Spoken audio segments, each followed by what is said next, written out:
على الفلاح. جس دن جو بچی ہے جس کو زندہ دفنا دیا گیا اس سے سئلت سوال کیا جائے گا.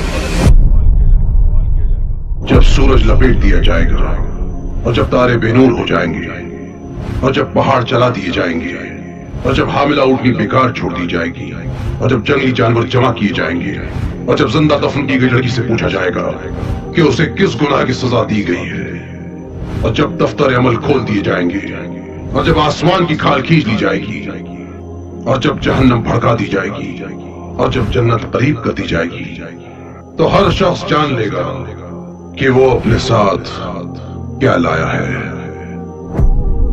کہ اسے کس گناہ کی سزا دی گئی ہے. اور بچی کو قربان کرنے کے بچی کو دفنانے کے دو طریقے ہوتے تھے.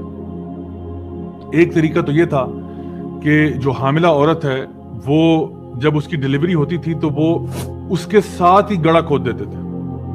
اگر بیٹا ہوا تو رکھ لیں گے, اگر بیٹی ہوئی تو یہیں سے گڑھے میں ڈال کے مٹی ڈال کے اس کو مار دیں گے. دوسرا طریقہ کیا تھا, وہ یہ تھا کہ بچی کو پالتے تھے, کیونکہ باپ یا ماں جو ہے اس وقت کشمکش میں کہ بھئی رکھیں نہ رکھیں کنفیوژن میں. لیکن جب بہرحال وہ بچی 5-6 سال کی ہو جاتی تھی تو کیا ہوتا کہ وہ باپ پھر فیصلہ کرتا کہ چلو اب اس کو جو ہے نا دفنانے کی عمر آ گئی, بیکاز اس سے اوپر اس کو ہم رکھ نہیں سکتے. جتنا ہم نے ٹائم اس کے ساتھ سپینڈ کرنا تھا وہ ہم نے کر لیا, اب اس کو دفنانے کا وقت آ گیا. تو ماں جو ہے بچی کو خوب تیار کرتی تھی اور کہتی تھی آج تو اپنے باپ کے ساتھ جا رہی ہے کہ کسی خاص کام پر, اور باپ اس کا ہاتھ پکڑتا اور اس کو کہیں جنگل کی طرف لے جاتا جہاں پہ ایک رات پہلے وہ اس کی قبر کھود چکا تھا. پھر وہ وہاں پہ بچی سے کہتا کہ اس میں سے مزید مٹی نکالو. بچی اور باپ مل کر اس قبر کو صاف کرتے. اس کے بعد وہ بچی کو کہتا کہ اب اس میں تو بیٹھ جا, اور بچی سمجھتی, ابھی تک چھوٹی بچی ہے 5-6 سال کی, وہ سمجھتی ہے کوئی گیم ہو رہی ہے, اور وہ پوچھتی ہے اپنے باپ سے کہ ابا یہ ہم کیا کر رہے ہیں؟ تو کہتا میں تجھے بھی بتاتا ہوں. پھر وہ آہستہ آہستہ اس پر مٹی ڈالنا شروع کرتا, اور بچی ابھی تک یہ سمجھ رہی ہے کہ کوئی کھیل تماشا چل رہا ہے, حتیٰ کہ مٹی اس کے گردن تک پہنچ جاتی. اب بچی بھی تھوڑا پریشان ہونا شروع ہوئی کہ ابا یہ کیا ہو رہا ہے, اور باپ اس کا بے دردی کے ساتھ مٹی ڈالتا چلا جاتا حتیٰ کہ وہ پوری مٹی کے اندر چلی جاتی, اور پھر اسی طرح سے دم گھٹ کے مر جاتا کہ اسے کس گناہ کی سزا دی گئی ہے.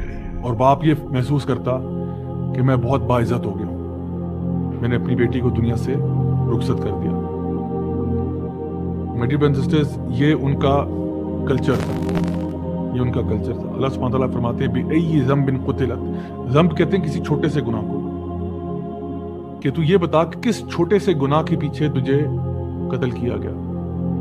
نبی کریم صلی اللہ علیہ وسلم کے پاس ایک شخص آیا جس نے کہا کہ یا رسول اللہ میں نے اپنی بچی کو اس طرح دفن کر دیا تھا.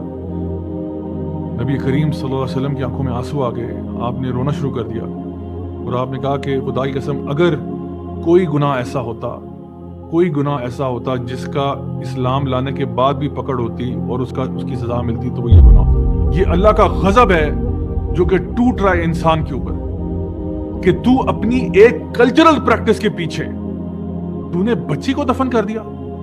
آج ہم لوگ کتنی زیادہ اللہ تعالیٰ کی حدود کو پار کرتے ہیں, کس کے نام پر؟ کلچر کے نام پر. یہ جی ہمارا کلچر ہے, یہ ہمارا کلچر ہے, اسلام ادھر ہے, ہمارا کلچر ادھر ہے. اگر عربوں نے یہ کہا ہوتا تو آج تک بچیاں زندہ دفن ہو رہی ہوتی, آج تک ان کو زندہ دفن کیا جا رہا ہوتا کہ جی یہ تو ہمارا کلچر ہے.